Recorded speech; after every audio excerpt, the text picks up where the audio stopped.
They say the ocean never forgets. Every wave carries whispers of those who never returned. But there is one part of the ocean where the whispers turn into screams, where ships vanish, aircraft disappear, and the sky itself seems to bend and break. It's a stretch of Atlantic water so calm, so beautiful, that it's hard to believe it's cursed. And yet, for over a century, it has consumed thousands of lives without mercy, without trace, without explanation. This is the Bermuda Triangle. Look at a map and you'll see nothing unusual, just blue water stretching between Miami, Bermuda, and Puerto Rico. But within those invisible boundaries, something happens, something that defies logic. More than 50 ships and over 20 aircraft have vanished here. No SOS, no wreckage, only silence. To scientists, it's a mystery. To sailors, it's a nightmare. Our story begins far before the world even knew this place had a name. It begins with the first explorers who crossed these waters, men who believed the edge of the world was close enough to touch. In 1492, Christopher Columbus wrote in his logbook that his compass began spinning wildly near this very region. He described a great flame of fire falling into the sea and lights dancing on the horizon at night. His crew grew restless. They spoke of devils in the deep.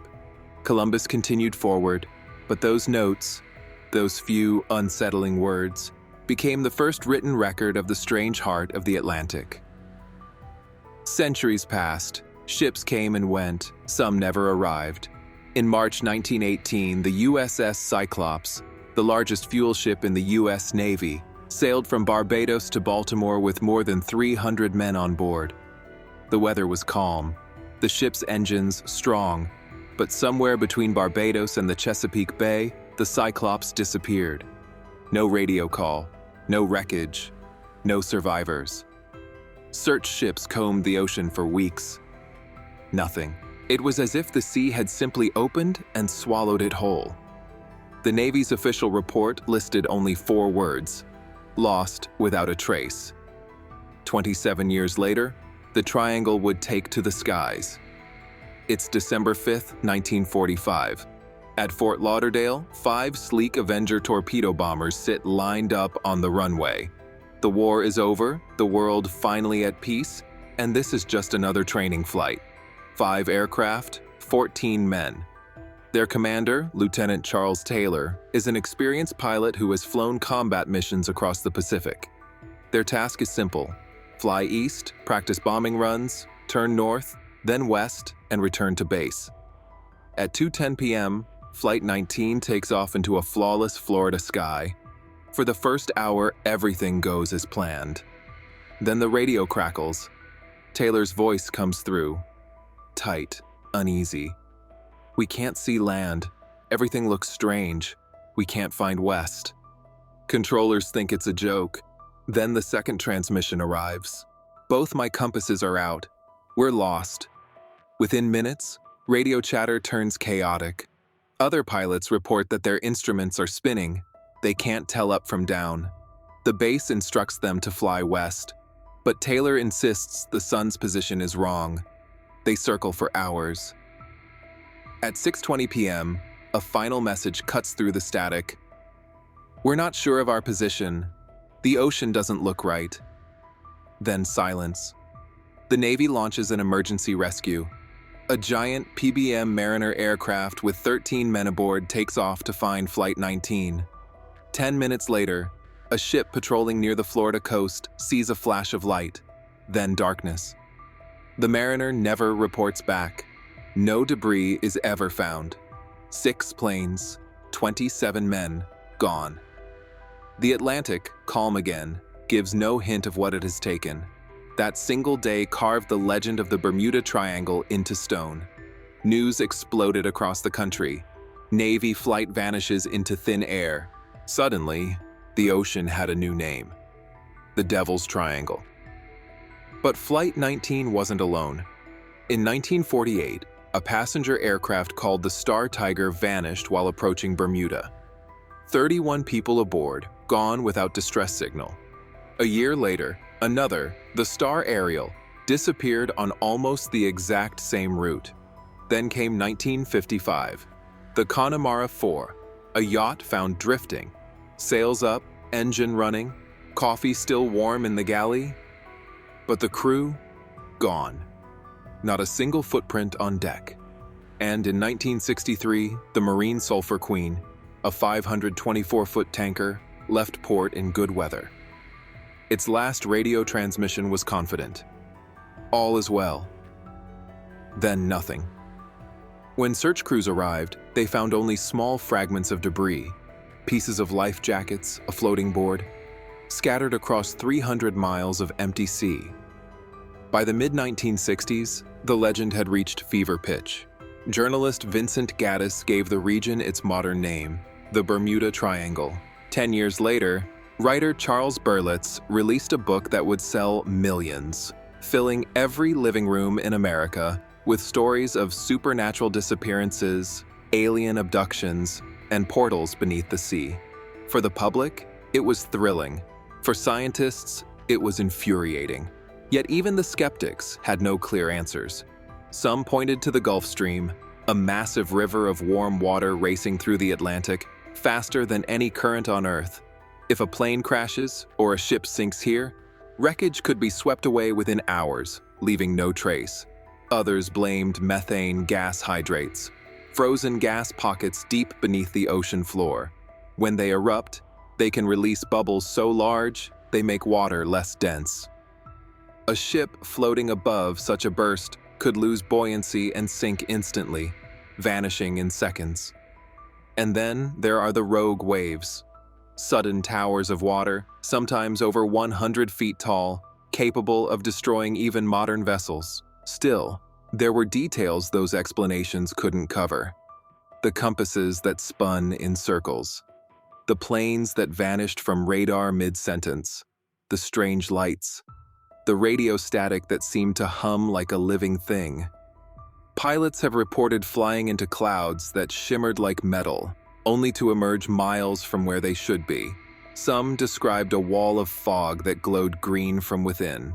And once, a pilot named Bruce Gernon claimed he entered a tunnel of clouds over the triangle, a tunnel that twisted like a vortex. When he came out, he found himself 100 miles from his last position. His instruments showed he had traveled faster than any aircraft could. Was it a storm? A natural electromagnetic field? Or a tear in something we can't yet measure? The human mind can rationalize many things: storms, errors, accidents. But the Bermuda Triangle resists reason. Every new expedition that sets out to solve it ends up deepening the mystery. Each time scientists think they've found the answer, the ocean changes the question. By the 1970s, the triangle had become an obsession. Books filled store shelves, TV specials drew millions. Theories multiplied faster than they could be debunked. Some researchers suggested that deep under the sea, magnetic fields twist and surge, distorting compasses and radar. Others believed the triangle hides an enormous crater of methane gas capable of swallowing ships whole. But to the families of those lost, theories meant little. They just wanted to know, where did their loved ones go? In 1978, a small passenger aircraft called Flight 441 disappeared on its way from Norfolk to the Azores. 27 people aboard. The weather was calm, radio contact normal, until suddenly, nothing. The Coast Guard combed the region for 10 days. No oil slick, no debris, no signal. Just open water, glittering in the sunlight. Report closed. Presumed lost. Skeptics began claiming the entire legend was coincidence, that with so many ships and planes crossing daily, some would naturally vanish. But statistics couldn't explain the details: the lack of wreckage, the sudden equipment failures, the missing maydays, ships that vanished between one radio check-in and the next, planes that faded off radar mid-sentence, too clean, too fast, too final. Then came 1979, and a story that would make even skeptics pause. A freighter called the SS Sylvia L. Ossa was found adrift north of Bermuda. Its deck was covered with food still laid out for lunch, chairs toppled but intact. Every lifeboat was gone. Not a single human soul remained. The logbook ended abruptly, with a final entry reading only, "Sea calm, weather clear, all well." What happened after that entry is a silence that still chills historians. By the early 1980s, research had gone high-tech. Satellite imaging, sonar mapping, deep-sea probes, all were used to scan the triangle's floor. What they found was unexpected. Thousands of wrecks, some modern, some ancient, resting side by side like bones in a mass grave. And among them, shapes that defied easy explanation. Perfect geometric mounds, rectangular stones stacked like steps descending into darkness. Were they volcanic formations? Or the ruins of something long forgotten? The instruments recorded faint electromagnetic pulses coming from those depths, a rhythmic hum too regular to be random. When the data was sent to analysts, half the team dismissed it as equipment interference. The other half weren't so sure. In 1990, sonar boys picked up something even stranger, sudden spikes of heat blooming from beneath the seabed. Moments later, every compass aboard the survey ship spun out of control for exactly 90 seconds, then stabilized as if nothing had happened. The crew called it the pulse. They turned back to port 2 days early. Science could measure the anomaly, but not explain it. And once again, the ocean offered no comment.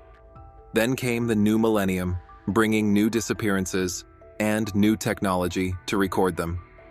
In 2003, a private aircraft en route from Fort Lauderdale to Nassau vanished off radar. Seconds before losing contact, the pilot radioed, "Something's wrong, instruments are going crazy." Then the signal cut. Within minutes, the radar track dissolved as if erased. Search teams found nothing. No emergency beacon, no fuel slick, only stillness. Investigators replayed the data hundreds of times. The plane's altitude had suddenly jumped, then dropped, by over 600 feet in less than 1 second. No weather system on Earth could explain that kind of movement. Whatever happened, it happened too fast for a human to react.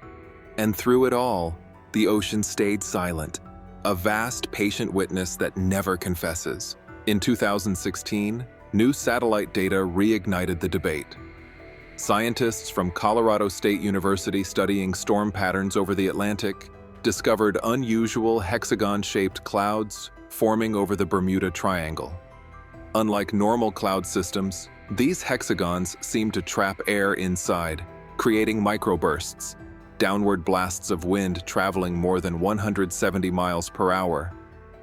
One meteorologist compared them to air bombs. Imagine invisible hammers striking the sea, flattening waves, creating walls of wind. A plane caught inside could lose control instantly. A ship could be pushed under by sheer force. At last, a theory rooted in physics, and yet even that could not account for everything. Because technology continues to fail here. Modern GPS signals occasionally flicker, compasses drift for no reason. Pilots report sudden static bursts, patterns that sound almost intentional, like code. And sonar operators still detect phantom echoes, blips that appear and vanish, as though something large is moving far below the threshold of light. Some oceanographers believe deep-sea currents beneath the triangle twist like braided ropes. At certain tides, they create immense whirlpools invisible from the surface, slow, silent vortices that can drag a vessel downward without a splash. No roar, no foam, just a gentle pull into blackness. Sailors call them blue holes. Science calls them subduction gyres. But to those who've seen them, they feel alive. Others look upward, not downward.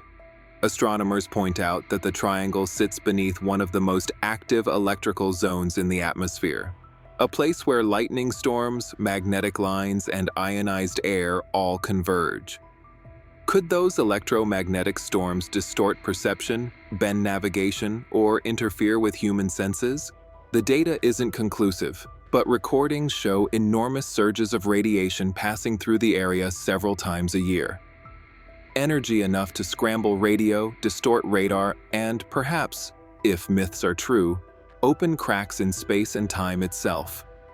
By now, even skeptics agree on one thing. The Bermuda Triangle is different. It may not defy the laws of physics, but it certainly stretches them. In 2019, a research vessel named Orpheus Deep launched an autonomous drone into one of the deepest trenches within the triangle. For 5 hours, it transmitted clear data. Then, abruptly, the feed began to distort. Static. Flickering lights. One of the final images sent back showed what appeared to be a smooth metallic surface, round, symmetrical, before the signal died completely. When the drone was recovered days later, its memory drive was blank, corrupted beyond recovery. Was it pressure, salt water, or something else? No one could say. The captain of the Orpheus Deep later told reporters, "I've sailed these waters 20 years. They're beautiful, they're deadly, and sometimes they feel like they're watching you." That's the thing about the Bermuda Triangle. It's not chaos, it's precision. Everything that disappears here does so neatly. Without warning, without trace, without noise. Like a magician's trick perfected over centuries. Today, countless cargo ships, cruise liners, and jetliners still cross those same coordinates daily, most without incident. Technology, satellites, radar, they've made travel safer, but every now and then, a distress signal cuts through the static.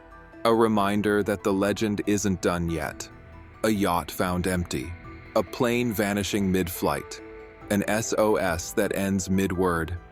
Each story renews the same question. Is it all coincidence, or is something still waiting beneath those waves? Maybe it's all explainable. Storms, gas, magnetism, human error. But maybe the truth is layered, like the sea itself. Maybe science has solved the top of the mystery, but not the bottom. And maybe the Bermuda Triangle isn't a curse at all, but a message. A warning from nature that even now, in our age of satellites and AI, there are places where we do not belong. Night falls quickly over these waters. The horizon fades, the air thickens, and the sky and sea become the same endless shade of black. Somewhere out there, beneath miles of water, the wreck of the Cyclops lies hidden, its steel hull twisted by pressure, its instruments frozen mid-reading. Nearby rests the remains of Flight 19, sealed in silt, their dials still glowing faintly in eternal night. And above them, the current keeps moving, smooth and silent, as if guarding a secret too heavy for the surface world. So the legend lives on. Every generation rediscovers it.